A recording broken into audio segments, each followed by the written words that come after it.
Salam sejahtera pemirsa, berjumpa kembali dengan saya di dalam pembahasan buku Bugar Selamanya.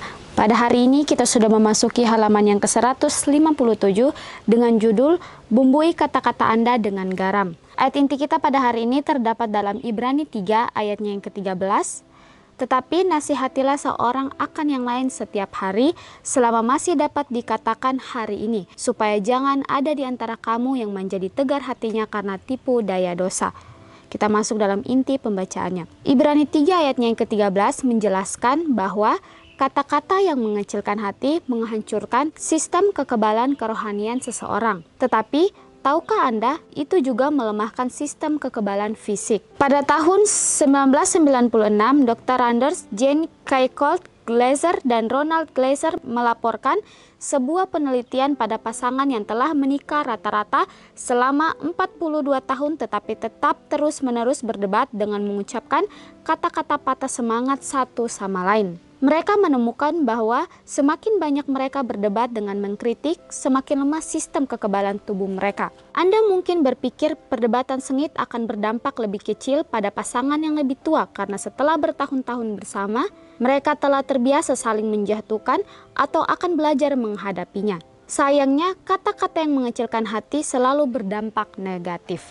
Jadi pada hari ini kita diingatkan kembali dari Ibrani 3 ayat yang ke-13 menjelaskan biarlah dalam setiap tutur kata kita, dalam setiap tingkah laku kita, biarlah kita mau mengeluarkan kata-kata yang positif. Dan dikatakan di sini bahwa karena ketika kita mengeluarkan kata-kata yang negatif, ini akan berdampak atau menghancurkan sistem kekebalan kerohanian kita atau seseorang, atau akan melemahkan sistem kekebalan fisik orang tersebut. Biarlah pelajaran ini boleh kita ambil, boleh kita pelajari kembali, diingatkan kembali kepada kita dalam setiap apapun yang kita ingin ucapkan. Biarlah kita mau berdoa kepada Tuhan, biarlah setiap apapun yang kita keluarkan dari mulut kita itu sesuai dengan kehendak Tuhan saja. Jadi pelajaran ini juga menegur pribadi saya sendiri untuk menjaga akan setiap tutur kata saya, untuk tidak menyakiti atau melemahkan sistem kekebalan fisik seseorang atau kerohanian daripada orang tersebut. Dan di sini dikatakan pada tahun 1996 ada penelitian dari Jan Keikolt Glaser dan Ronald Glaser. Mereka meneliti bahwa pasangan yang telah menikah selama 42 tahun rata-rata terus-menerus berdebat dengan mengucapkan kata-kata patah semangat satu sama lain. Mereka juga menemukan bahwa semakin banyak mereka berdebat dan mengkritik, semakin lemah juga sistem kekebalan tubuh mereka. Jadi ini juga untuk pasangan suami istri, bagaimana dalam setiap perdebatan yang dialami, setiap kata-kata yang ingin dilontarkan, biarlah kita juga memikirkan bahwa ketika kita melontarkan kata-kata, apakah itu akan membangun kerohanian seseorang atau itu akan berdampak negatif pada seseorang. Dan juga di sini dikatakan mereka terbiasa saling menjatuhkan atau belajar menghadapinya. Sayangnya kata-kata yang mengecilkan hati selalu berdampak negatif. Jadi pelajaran ini juga untuk kita yang belum berkeluarga juga atau yang sudah mempunyai pasangan. Biarlah kita mau menjaga akan setiap tutur kata kita dengan pasangan kita atau dengan keluarga kita atau dengan teman-teman kita. Biarlah dalam setiap apapun yang kita ucapkan, apapun yang ingin kita keluarkan dari mulut kita, biarlah Tuhanlah yang dapat membantu kita untuk mengatakan sesuatu yang berdampak positif pada orang lain. Jangan sampai karena kata-kata kita atau kata-kata saya sendiri itu akan berdampak negatif kepada seseorang atau mengecilkan hati dan juga dapat menghancurkan kerohanian seseorang. Dan dikatakan di sini bahwa keluarga Glaser juga mempelajari 90 pasangan pengantin baru yang setuju untuk menghabiskan bulan madu mereka di unit penelitian rumah sakit selama 24 jam. Mereka diminta untuk berdiskusi selama 30 menit tentang masalah pernikahan mereka. Ditemukan bahwa mereka yang menunjukkan perilaku yang lebih negatif dan bermusuhan selama diskusi 30 menit itu menunjukkan penurunan yang lebih besar pada 4 tes fungsional imunologis setelah 24 jam. Dengan kata lain, mereka menemukan bahwa sistem kekebalan tubuh kurang efektif ketika ada konflik dan kata-kata yang mengecilkan hati yang dilontarkan satu sama lain. Bahkan meskipun pasangan itu baru saja menikah dan mereka bahagia, kata-kata mempunyai kekuatan untuk melemahkan atau memperkuat sistem kekebalan tubuh. Jadi pelajaran yang sangat luar biasa mengingatkan kita bahwa dalam setiap tutur kata kita, dalam setiap perilaku kita, biarlah kita mau selalu meminta Tuhan, biarlah Tuhanlah yang selalu memegang kendali akan setiap apapun yang kita ucapkan, apapun yang kita lakukan. Karena dengan setiap apapun yang kita ucapkan atau kita lakukan atau tanpa sadar pun, kita tidak tahu bahwa itu akan berdampak negatif atau positif pada seseorang. Dan dikatakan di sini bahwa dengan kata lain mereka menemukan bahwa sistem kekebalan tubuh kurang efektif ketika ada konflik dan kata-kata yang mengecilkan hati yang dilontarkan satu sama lain. Bahkan meskipun pasangan itu baru saja menikah dan mereka bahagia. Jadi pelajaran yang sangat luar biasa dikatakan, biarlah kita mau melontarkan atau mengucapkan kata-kata yang membangun akan kerohanian atau tidak berdampak negatif pada seseorang. Tanpa kata-kata penyemangat, hidup tidak ada artinya. Saya pernah membaca tentang seorang jutawan yang membanggakan dirinya karena tidak pernah memberi tip untuk pelayanan apapun. Di hari pertama tahun baru, dia mendapat kabar bahwa kepala akuntannya telah bunuh diri.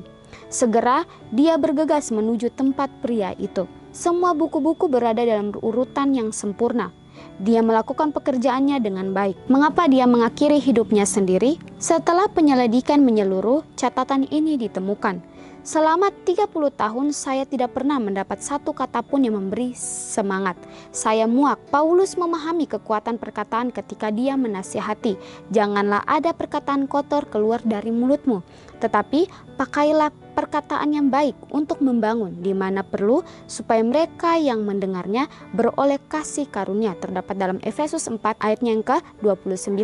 Dengan kata lain, ucapkanlah hanya apa yang akan menjadi berkat bagi orang lain. Jadi pelajaran yang sangat luar biasa, menegur pribadi saya sendiri. Dikatakan biarlah dalam kehidupan kita, biarlah kita mau membangun satu sama lain dengan kata-kata kita, dengan setiap perilaku kita, dengan setiap tindakan kita. Karena ketika kita melakukan sesuatu tanpa kita sadari, itu akan berdampak negatif kepada orang-orang di sekitar kita. Dan dikatakan di sini bahwa ada seorang pria, di sini dia mempunyai seorang teman kepala akuntan. Dikatakan di sini bahwa kepala akuntannya telah bunuh diri dan orang tersebut segera bergegas menuju ke tempat kepala akuntannya bunuh diri. Dan ketika dia masuk di dalam ruangan orang yang bunuh diri tersebut, dikatakan semua buku-buku berada dalam urutan yang sempurna. Dia melakukan pekerjaannya juga dengan baik. Tetapi mengapa kepala akuntannya ini mengakhiri hidupnya sendiri? Ternyata ketika mereka menyelidiki, dikatakan ada catatan menemukan bahwa selama 30 tahun kepala akuntannya tidak pernah mendapat satu kata pun yang memberi dia semangat. Akhirnya dia muak. Jadi bagaimana ini sangat-sangat berdampak kepada orang-orang di sekitar kita. Biarlah kita juga atau pribadi saya mau menjaga akan setiap tutur kata kita, perilaku kita, dan setiap apapun kondisinya. Biarlah kita mau selalu menjaga itu supaya dengan kata-kata kita tidak menyakiti orang lain atau tidak melemahkan kerohanian orang tersebut. Biarlah kita juga mau membangun akan kata-kata yang positif. Jadi ini memberikan teguran kepada pribadi lepas pribadi. Biarlah kita mau selalu meminta Tuhan. Biarlah Tuhan yang selalu memberikan hikmat kepada kita. Apapun yang ingin kita keluarkan dari mulut kita, apapun yang ingin kita lakukan dalam kehidupan kita, itu boleh sesuai dengan kehendak Tuhan. Bahkan dikatakan di sini bahwa Paulus memahami kekuatan perkataan. Ketika dia menasihati, jangan ada perkataan kotor keluar dari mulutmu, tetapi pakailah perkataan yang baik untuk membangun di mana perlu, supaya mereka yang mendengarnya beroleh kasih karunia. Dengan kata lain, ucapkanlah hanya apa yang menjadi berkat bagi orang lain. Pelajaran yang sangat luar biasa. Biarlah kita mau menjadi berkat untuk orang lain dalam setiap tingkah laku kita atau dalam setiap tutur kata kita. Ucapan-ucapan yang kita ingin keluarkan, biarlah setiap ucapan itu boleh kita gunakan untuk membangun kerohanian orang tersebut atau menjadi berkat bagi orang-orang yang ada di sekitar kita. Dan kita lanjut di sini, di kesempatan berikut ketika Anda tergoda untuk menegur seseorang, ingatlah untuk hendaklah kata-katamu senantiasa penuh kasih, jangan hambar. Terdapat dalam Kolose 4 ayatnya yang ke-6. Dengan melakukan itu, Anda akan meningkatkan sistem kekebalan fisik dan rohani mereka dan sistem kekebalan Anda sendiri. Jadi ini bagi kita pribadi lepas pribadi atau bagi diri saya sendiri. Dikatakan mungkin ada orang yang salah terhadap kita atau melakukan sesuatu yang tidak benar. biarlah ketika orang tersebut melakukan kesalahan, biarlah kita mau menegur mereka dengan kata-kata yang penuh kasih dan jangan hambar. Dan dikatakan dengan melakukan itu kita akan meningkatkan sistem kekebalan fisik dan rohani mereka dan sistem kekebalan diri kita sendiri. Jadi pelajaran ini mengingatkan kita kembali, biarlah kita mau selalu meminta Tuhan untuk Tuhan lain dapat turut campur tangan di dalam kehidupan kita, karena tanpa campur tangannya Tuhan, kita manusia tidak bisa melakukan apapun. Biarlah kita mau selalu meminta Tuhan lain dapat menaruh setiap kata-kata dalam mulut kita, atau apapun yang kita lakukan, biarlah Tuhan lain campur tangan. Apapun yang kita lakukan, apapun yang kita katakan, dan apapun yang kita kerjakan, biarlah kita mau menjadi berkat untuk orang lain. Apapun yang kita keluarkan dari mulut kita, biarlah itu mau membangun akan kekebalan fisik atau kerohanian orang tersebut. Jangan sampai dengan kata-kata saya sendiri akan melemahkan kerohanian orang tersebut. Ya baik pemirsa, mungkin ini saja pembahasan yang bisa saya bahas pada hari ini. Kita akan berjumpa kembali di dalam pembahasan yang berikutnya. Salam sejahtera dan Tuhan memberkati kita semua.